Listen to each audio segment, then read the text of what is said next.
Ano ang ibig sabihin ng maging dakila? Mas mataas na posisyon? Mas maraming tagasunod? Mas maraming kapangyarihan? Sa mundo, yan ang madalas na sukatan ng tagumpay. Pero sa ebanghelyo natin ngayon, babalik ta rin ni Jesus ang ating pananaw tungkol sa tunay na kadakilaan. Panahon na muli para ibahagi ko sa inyo ang mensaheng nagbibigay buhay mula sa ebanghelyo ngayong araw, July 25, 2026, Feast of St. James Apostle.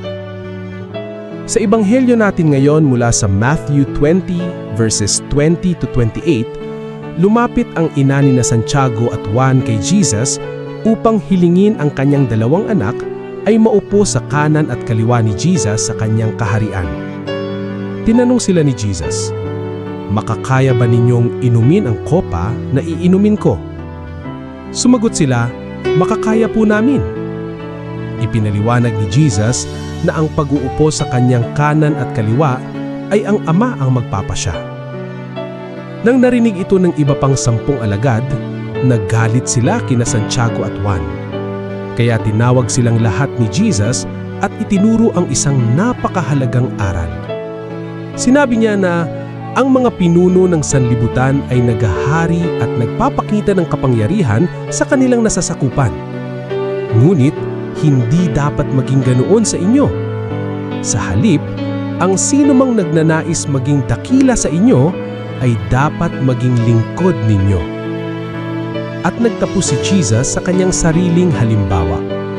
Ang anak ng tao ay naparating hindi upang paglingkuran, kundi upang maglingkod at ibigay ang kanyang buhay bilang pantubos sa marami. Mga ka-digital disciple, napakagandang mensahe ni Jesus. Napakadaling mahulog sa pagnanais na mapansin, mapuri, o maging higit sa iba.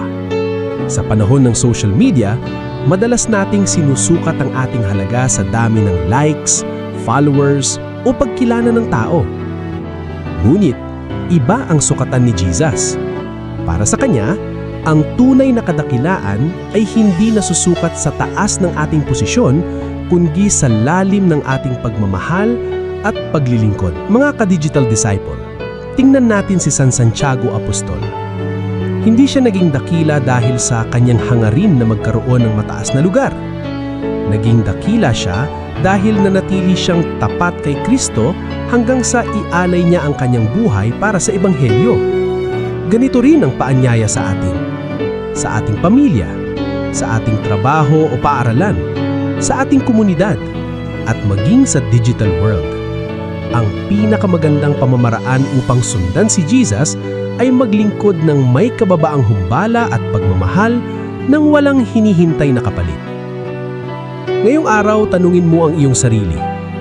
Paano ko magagamit ang aking mga talento at kakayahan upang makapaglingkod sa iba at hindi lamang maghanap ng pagkilala para sa aking sarili? Hilingin natin sa Panginoon ang pusong mapagkumbaba, pusong mas handang maglingkod kaysa maghari. Mga ka-digital disciple, tandaan natin na ang pinakamagandang pamamana na maiiwan natin sa mundong ito ay hindi ang ating tagumpay, kundi ang mga buhay na ating natulungan at ang pagmamahal na ating naibahagi. Kapag pinili nating maglingkod tulad ni Jesus, mas lalo nating nakikilala ang kanyang puso.